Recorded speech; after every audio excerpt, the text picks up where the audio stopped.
Welcome back. Oh my gosh. I have Tina with me today, and I cannot wait to share her with you. I originally met her in a business program 2 years ago. Does that sound right, Tina? I think so, yeah. Okay, yeah, and we've just stayed in touch, and I have watched her transform over the last year, and I'm fascinated, and I just think that her story is going to be so intriguing and inspiring for you. So, without further ado, tell us a little bit about yourself. Hi, Stephanie. Thank you so much for having me. Yeah, I'm so So, glad you're, ready to come on. yes, this is really exciting. And I always enjoy sharing my story because I often feel like I'm like a mess and I'm all over the place. And people will like a lot of people in my life see me as like having it all together. And I'm Yeah. like, but if you just pull back the curtain. See, this is what I love about you. I'm just going to already interject the transparency. Like, I Mhm. love it so, so much because most people just wouldn't say that. They would pretend. But what good does that do us? Just It does share. Yeah. And nobody any now good. everybody listening is like, how relatable. Right. Yes, exactly. So, I am an intuitive mentor for women. Yes. I started as a parent coach and I've transitioned. Um, there's a whole big story about it. I was in education, then parent coaching because that seemed like the next logical step. And then I realized that parent coaching or parenting for me was my way into my healing. And it is often a way into healing for many women Yes. when we have children who act like us and look like us. They throw up all the triggers. Yep. And so for me, that was like my entry into the healing world. And so it made sense for me to work with parents Yeah. on their own healing journeys. But what I found is that once you get into the healing work, that it's so much more than who you are as a mom, and it's who you are as a woman, and we are so much more than just moms. And so I have expanded my trainings and my offerings to really support women in all of their life and all of their areas that they need help with. I love that so much. And I couldn't agree more that most of the time women enter their healing journey when they become a parent because Mhm. all kinds of stuff that they never realized before comes up. I have a weird story where that was not the case for me. I am grateful to have started before because man, I needed it so bad. So the universe is like, we're not gonna wait till you're a mom. You better get started like 10 years before. Not really, but um anyways, okay, let's keep going on your story. I'd love to hear more about what life was like before you started personal development, inner work. Like tell us more about what you were doing then and how you viewed yourself, how you viewed the world. How much time do we have? So I was I'm the oldest daughter. Yeah. Actually the oldest child, oldest daughter. Yeah. My parents divorced when I was 7 or 8 years old, and I have 2 younger brothers who are, 3.5 years and 7 years younger than me. And so when my parents divorced, I became the 2nd parent in the Mhm. house. Mhm. I'm just saying that, like, we're gonna jump ahead many years, but I'm just Mhm. saying that because that is the common thread through all of my story. Okay. I stepped into that caregiver role and never stepped out of it. And the Mm. transformation that you have been witnessing over the last year is me stepping out of that caregiver role and turning over the responsibility to everybody else. But we'll get to that in a minute. Oh, I love it. Where I was before, my first career was as a teacher. I was in education for 17 years, I think, in the classroom. And I was a really good teacher. I ran my classroom. I was also in the military as an interrogator in the military. Like, there's like all I don't know. I All have many kinds of lifetimes stuff. in Yes. 41 years. It's really confusing. But I ran my classroom in a strict way, but, like, with boundaries where the kids just loved me. Like, I was the classroom where the kids would come and hang out in my room Mm. and share what's going on outside of the classroom because I was the teacher who was about the full student. I didn't really care if they understood the math that I was teaching. It was, "How are you feeling today as a person? Are you able to learn?" Because we can't learn Mm. if we don't feel safe. I And so love that was that. always my top priority. Yes. They didn't do their homework. I wasn't coming down on them for not doing their homework. I was wondering what's going on at home that Yeah. you are consistently not doing your homework. Oh, yeah. Um, so that was my career as a teacher prior to becoming a mom. Mm. It was really easy for me in the classroom relating to these other kids. I feel that I was the teacher or the adult that I wish that I had growing up. Like that was my It sounds like it. motivation for Yeah. going into teaching. And then I had my daughter, and I assumed that it was going to be easy Mhm. because I got this. I know child development. I know how to relate to kids. And toddlerhood, let me Ooh. tell you, I was shocked. Yeah. I grew up in a home where children were seen and not heard. Mhm. You didn't show your emotion. If you Yeah. had emotion, you were sent to your room. You did exactly what you were told, when you were told to do it, and how you were told to do it. There was Mm. no talking back. And when I had my daughter, and I was now a single mom, and she was 2.5 years old, I was teaching in the classroom and I had my tutoring business. And so I was working about 14-hour days. And so there Mm. was no time for her toddler antics. Shenanigans. Mm-mm. No, none of it. None of it. And it was, I mean, she was a kid who she knew how to clean up after herself. She would put her dirty clothes in the laundry. She would help me unload the dishwasher. At 3 years old, Wow. she had all of these responsibilities. And most parents would be like, "Oh my goodness, your child is just so put together and so helpful and all of these things." And of course, I was like, "Yes, check, check, check. I am mom of the year over here." Killing it. Yes. But it was killing her. Plot twist comes. Yeah, exactly.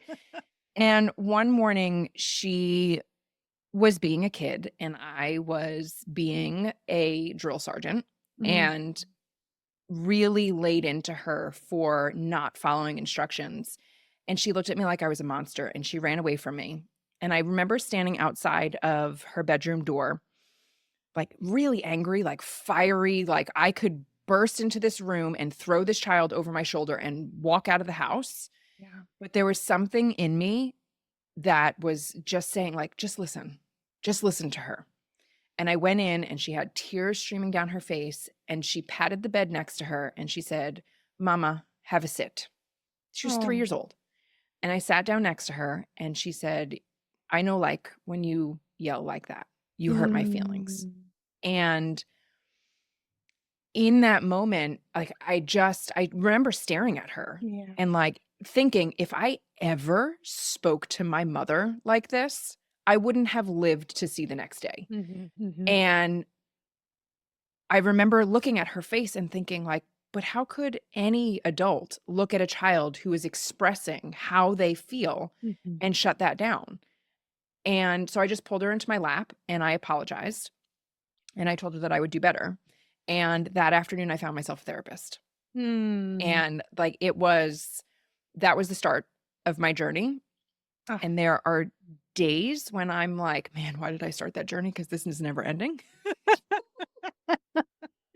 But then Oh. I look at my relationship with my daughter, she's gonna be 12 next month, Yeah. and I look at my relationship with her, and she still curls up in my lap at night and lets me, like, play with her hair while we're watching The Voice, or, Mm. she'll when she's at her dad's house, she calls me and just wants to, like, be on her iPad with me in the room with her while she's reading her book or doing something, like, we are so deeply connected, and that Mm. wouldn't have happened if I didn't start my journey. No, no, that made me teary-eyed, and I just love that she at least felt safe enough to say that to you and to give you that wake-up call, and you acted on it immediately. There's a lot of people that wouldn't have. They would have felt guilt, Mhm. and remorse, and then just went about their day, but you're like, "No."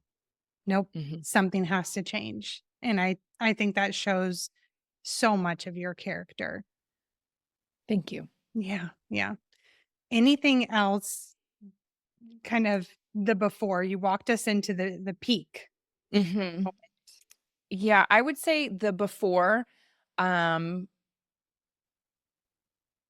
very rigid, Yeah, very unattached from my emotions. yep, Um, my my husband tells me that there are moments in my life now when I could switch back to that. It's like flip a flip of a switch, yeah, where I can become very cold and almost like robot like, where I just like move through the motions and just shove everything down just so I could get through whatever it is that I need to get through. yeah. The difference now is that I circle back to work with those emotions and to process, whereas before it was just shove it down, shove it down. It's not important. Yeah. Emotions are not meant to be felt. Like there is one emotion that's okay, and it's anger. And the Mhm. anger is usually my go-to if I am triggered. Like that's where I go because Yeah. that's what I know. That's what's familiar. Yep. Yep. I love wait, there was something that you said that stood out. Oh, yes. You talked about how you can go back there in a flip of a switch because so many people think like, "Oh, well, I'll just do inner work and then I'll be perfect." No, Mm-mm. it doesn't work like that. Wouldn't that be nice? It would be. That would It, be it so would be. nice. But yeah, now the goal is, okay, how quickly can I bring myself back to where I want to be, to the new me? And how much can I reduce how often that happens? Mhm. And how much am I going to repair, hopefully 100% of Mhm. the time when I do that versus so many individuals who haven't done the inner work, the repair piece is missing. And Mhm. yeah, I mean, there's a lot missing, but we'll just leave it at that. Yeah. Yes. No, I definitely agree. Like I wish, I mean, the number of times that I am like mid snap Yeah. and I am losing my head Yeah. and there's that little voice, "You're doing it again." And I'm like, How am I here? What how is this happening again?"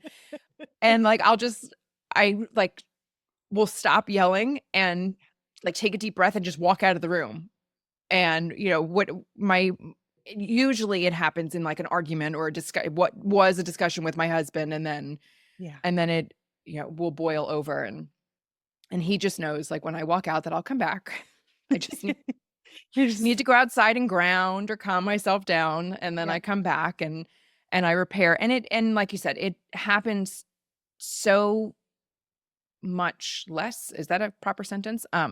Sure. I Than think it so. used to. Yeah. um, because of the work that I've done. But when it happens, it can really blindside me because I'm like, how did I end up here again? Yeah. But then I sit with that and look at like all of the events that led up to that moment. And it's like, oh, right. Yep. You were turning off a little bit here and turning off a little bit here, and you didn't speak up here. And when you're not actively and consciously paying attention to how you're moving through your life, it's like a cup of water and it just keeps filling and filling and filling Yeah. until it spills over. Yes. And you could be really frustrated with yourself. You could meet that with frustration, disappointment, all those things. Or you could, and I think you do, this is more for the listeners, look at that with gratitude. Thank Mhm, you, universe, for showing me where I'm at mhm, and where I need to do a bit more work. That's something that really clicked at a new level for me this year, honestly, because everybody talks about gratitude. Oh, yeah, and then like gratitude journal. I'm grateful for the house I live in, for my, mhm, whatever, whatever. I don't know. Um, However, when we can find genuine gratitude for the moments like that where we didn't show up the way that we wanted to be, or, we slipped in a way that we haven't in a while, rather than beating ourselves up, that just makes such a difference. mhm. Yeah. Yeah. No, it really does. I mean, because in any situation that you go through, you can find something to beat yourself up about. Oh, yeah. And that's not to say that like I don't say, "Oh, I shouldn't have done this," or "I wish I would have done that." Yeah. But like you said, using it as a guide to say, "Oh, well, this is where I'm still attached to this way of being," or this is where there's still some healing needing to be done. Yeah. Yep. It makes all the difference. And so I hope everybody listening that you really hone in on that and consider for yourself, what if I took on that mindset rather than beating myself up, being a jerk to myself? I actually looked at it with gratitude for showing me how far I've come and where else I need to improve. So, Tina, tell me where you are now and anything about your healing journey that you think you want others to know or that stands out to you. Oh, okay. So where I am now, in terms of my healing and the focus that I'm working on right now, it is allowing love in. Yeah. That is something that I have a really hard time with. Mhm. That even believing that love outside of the love for my children Mhm. is real. Right? I'm Mm. married. I absolutely adore my husband. He's Yeah. my best friend. Yeah. Um, And I obviously I love him, but I'm really starting to understand what that love means and what that Mm. looks like. Um, Mainly in allowing him to support me, allowing Mm. him to do things around the house. Right? We all, well, I'm sure every wife or the female identifying partner in a relationship would identify with this feeling of like, I just wish you would help, but Yeah. no, not like that. Yes, yes, yes. Can I do a side tangent really quick? When I had my first baby, we at a baby shower, they gave the like cards with advice for the new mom. And the best piece of advice in hindsight that I got was someone that wrote, "Let your husband help. If he puts Mm, the diaper on backwards, that's great. If he puts the diaper on her head, that's great. Let him help." And I needed that advice. I don't know if she just gives that to everyone or she knew that I needed that, mm. but I can relate to what you're saying so much. Yes, it is. So that's kind of where I am in my journey. And it is an interesting, it's the number of times that now I will, he'll come into the kitchen and like start cleaning up from dinner. Yeah. And I'll say, "No, no, I got it, I got it." And he'll just, like, look at me, and I'm like, "Okay, fine, you can help." Like, I just have to, like, "Okay, you can You help." have that agreement. He knows that you're gonna tell him no, and he's just like, "I'll Mhm. pause and wait for you to realize what you just did." Mhm. Yes. And, going back to the caregiver thread, Yeah. I very much took over the caregiver role in our relationship. He had a lot of health issues at the Mm, beginning of our relationship, and so it was really easy for me to jump in and be the one to make the doctor's appointments and worry about the schedule and take care of the insurance paperwork. And now we're starting to he's now healthier and doing his thank getting his goodness. self together, and Yeah. so he's taking back that responsibility, and there are times when I'm like, but okay, yep." It is really, really hard, but what I've discovered is that it comes down to how I'm willing to receive love and support, Mm, which is all a wound from childhood, absolutely. and so that, like, that's the work that I'm needing right now. Mm, My healing journey up to this point has been, as most healing journeys, like, I expected it to be linear, like, we're just going yes. up and up and up, and it is not. There's that, like, little meme that, like, you expect it to be, the Yep. linear path, and then there's, like, that big knot in the center of it. Yes. Yes. It is nothing could be more true I than couldn't that. agree more. I was just looking at that like 2 days, like, "Oh my gosh, this is just" yeah, right on. Mhm. Yep. Yep. And every time you think that you have mastered something, universe is like, "Oh, but have you thought about it like this?" And Mm, then it will come in from a different perspective, yeah. Completely different scenario, but the same emotion, the same wound, the same healing that needs to be done, but Mm. from a different perspective because it's all that spiral, and I really hate that. I really hate to say that because it's like everybody says it and but it's so true.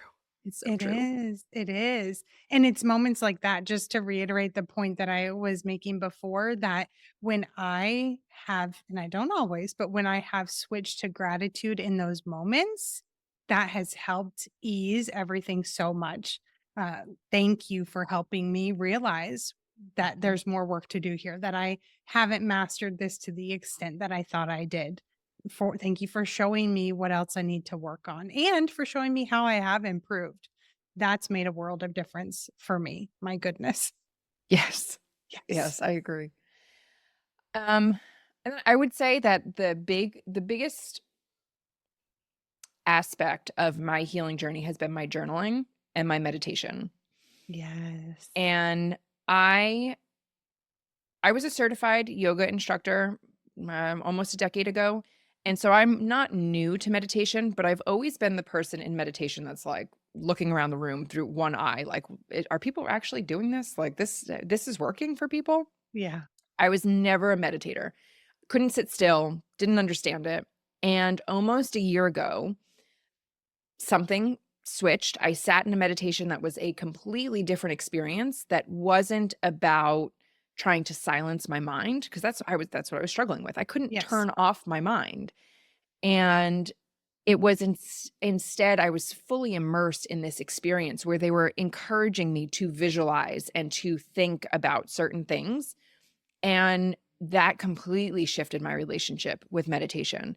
And I'm happy to say that I am November 7th, it will be a year every day I have meditated. And it is Goodness. Incredible. yeah, it The really is. This is commitment that that takes, incredible.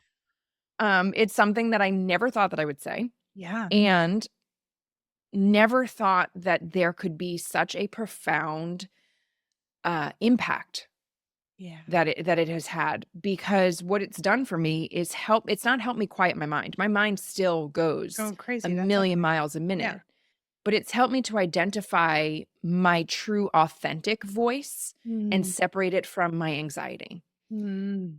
And when you're able to do that, then you can hear that inner wisdom that you're carrying within. We all have it. All It's of just a us. matter of whether or not we can hear it. If we can drown out the noise of everybody else, because everybody has their opinions. Everybody's going to tell you what to do, Yep. but it's tuning them out and listening to yourself. And I've been able to get there with meditation, with a combination of meditation and journaling. I love that so much. I can relate to you on it being much easier in like a guided experience or an imagery. I tend to call it an imagery just to clarify the difference versus trying to quiet the mind and sitting Mhm. in silence or saying, oh, like that just does not work well for me yet. I'll add yet because you never know. Never Uh, know. but I much prefer what you're referring to. And I just love that you've done it for basically a year straight. Yeah. Yes. Incredible. Yeah. I mean, there are some days where I get to the end of the day and I'm climbing into bed and I'm like, oh my goodness, I didn't get to meditate today. And I'll like pop up onto the floor and I sit on the floor and I meditate. And my husband will come in and he's like, I thought you went to bed a half an hour ago. I'm like, no, I had to do my meditation. Yeah. So So committed. Oh, amazing. Is there anything else about your inner work journey that you want to share that you think others may relate to or feel inspired by? so I started this journey for my daughter. Yeah. It was the she was the reason, like just looking at her and reflecting on my relationship with my mother. I was the teenager who would say, I will never be like her and be referring to my mom. And when my daughter said that to me years ago, that was where my mind went was, "Oh my goodness, I am turning into her, and I Mm, don't want that relationship with my daughter. I don't want the tense relationship that I have with my mom to be with my daughter." And so my journey started because of her. And at some point, somewhere along the line, it shifted to, oh, but I deserve this too. Yes. This is for me. Yes, I can do it for my kids. I now have 2 kids. I can do it for my kids so that I can show up and give them the life that they deserve to have, Mhm. but also I deserve this. Mhm. I deserve to live free from the burdens of my mom's shadows because that's what I was handed was her shadows. And Absolutely. so it has become for myself. And there are times when I used to feel that that was really selfish Mm. because as the person who was always the caregiver, you give and give and give. Right. Um, you put others before yourself. And I realize now that you can't give and give and give without giving to yourself. Exactly. Yeah. Yeah. 100%. I'm so glad that you made that shift. I find that a lot of people in this community have a similar perspective about what's selfish and what's not. Part of that being messaging from perhaps their mom or society, authority figures who did not do inner work. And so Mhm. caring for yourself is selfish. And well, no, it's not. Right. You can I can't and you can't, everyone can't show up in the way that we need to for others if we are not giving to ourselves. Mhm. That just often ends up with resentment, anger, Mhm. rage that Yep. just is boiling, waiting to come out. Yeah. Yes. Yeah. Uh, Yes, that is so true. yeah. So, what advice do you have for high achieving women who maybe ask herself sometimes, like, why am I like this? And maybe she has moments where she feels broken. Mm. You're not broken.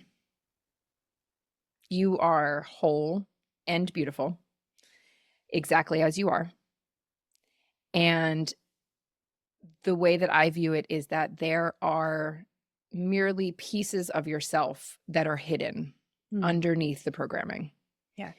And this work, this inner work is not about making yourself whole. It is about cleaning up the muck so that you can rediscover yourself. Beautiful. Yes. All right. Thank you so much. If listeners want to connect with you or reach out to you, what's the best way for them to find you? So you can find me on Instagram.